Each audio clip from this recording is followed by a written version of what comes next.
હવે નજર કરીશું અન્ય સમાચારો પર। સુરતની એસવીએનઆઈટી માં રેગિંગનો વધુ એક વિડિયો સામે આવ્યો। કેમ્પસમાં વિદ્યાર્થીને પટ્ટાથી માર મરાતો હોય તેવો વધુ એક વિડિયો વાયરલ। વિદ્યાર્થીને પિલર સાથે જકડીને પટ્ટાથી માર માર્યો। જો કે થોડા દિવસ પહેલા પણ આવો જ વિડિયો સામે આવ્યો હતો, જેમાં વિદ્યાર્થીને પટ્ટાથી માર મારવામાં આવી રહ્યો હતો। એસવીએનઆઈટીમાં બર્થડે સેલિબ્રેશનની આડમાં રેગિંગનો ખેલ ચાલી રહ્યો છે। વધુ એક વિડિયો સામે આવતા કેવા પગલાં લેવાય છે તે જોવાનું રહ્યું। આ પહેલા પણ જે વિદ્યાર્થીને પટ્ટા મારવામાં આવી રહ્યા હતા ત્યારે દાવો કરવામાં આવી રહ્યો હતો, ડાયરેક્ટર પોતે એવું કહી રહ્યા હતા કે આ તો રિવાજ છે, આ તો એક રમત છે। સંવાદદાતા કીર્તેશ જોડાઈ ગયા છે વધુ જાણકારી સાથે। કીર્તેશ, અવારનવાર આવા કિસ્સાઓ સામે આવતા હોય છે, પરંતુ આ પહેલા તો ડિરેક્ટર પોતે કહી રહ્યા હતા કે આ રમત છે। હવે વધુ શું અપેક્ષાઓ રાખી આ વિડીયો પછી? જી કીર્તેશ, કોલેજમાં એક જ અઠવાડિયામાં બીજી વખત રેગિંગનો વિડીયો સામે આવ્યો છે। એ પ્રથમ વિડીયોમાં જે વ્યક્તિ પટ્ટા વડે વિદ્યાર્થીઓને માર મારતો હોય છે તે જ વ્યક્તિ બીજા વિડીયોમાં પણ વિદ્યાર્થીઓને માર મારતો હોય તેવું દેખાઈ રહ્યું છે। સમગ્ર મામલે જે કોલેજ છે તેના સંચાલકો સાથે સંપર્ક કરવાનો પ્રયાસ કર્યો ત્યારે તેઓએ પહેલા પણ કીધું હતું કે આ તો માત્ર એક રમત છે અને એક પ્રથા છે।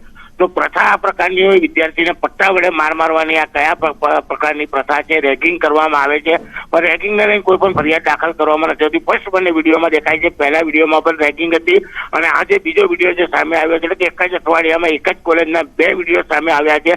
બંને વિડીયોમાં સંચાલકો માત્ર અને રમત અથવા એક કહી શકાય કે પરંપરા બતાવી રહ્યા છે। સીધી આંખે દેખાતી રેગિંગની ઘટનાને કોલેજના સત્તાધીશો દબાવવાનો પ્રયાસ કરી રહ્યા છે। આભાર કીર્તેશ જાણકારી આપવા માટે।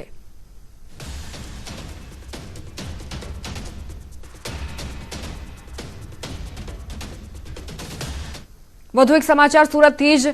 આઉટર રિંગ રોડ પર ભયાનક અકસ્માતની ઘટના। બેફામ કાર ચાલકે 5 થી 7 લોકોને અડફેટે લીધા।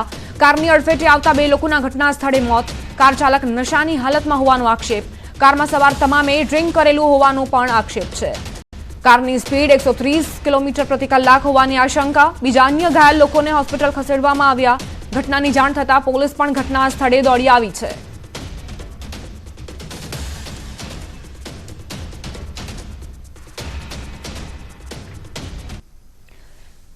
સુરતના આઉટર રિંગ રોડ પર કઈ રીતે અકસ્માતની ઘટના બની એવો આક્ષેપ મૂકવામાં આવ્યો છે કે જે ચાલક હતો તેણે દારૂનો નશો કરેલો હતો। 130 કિલોમીટર પ્રતિ કલાકની ઝડપે આ કાર દોડી રહી હતી, જેમાં અકસ્માત સર્જાયો અને 2 લોકોના મોત નિપજ્યા।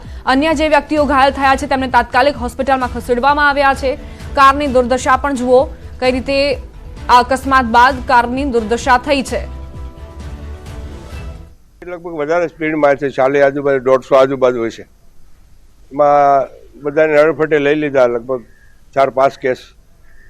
એમાં અમારા 2 ભાઈઓ સગા હતા, 2 ફેલ થઈ ગયા અને ગાડી બહુ ફાસ્ટ છે। મોટા બાપાના દીકરા જે ત્યાં ઘટના સ્થળે જ મૃત્યુ પામ્યા અને એમાં એની સાથે બીજા 3 વ્યક્તિઓને પણ ત્યાં કચડી મારવામાં આવ્યા।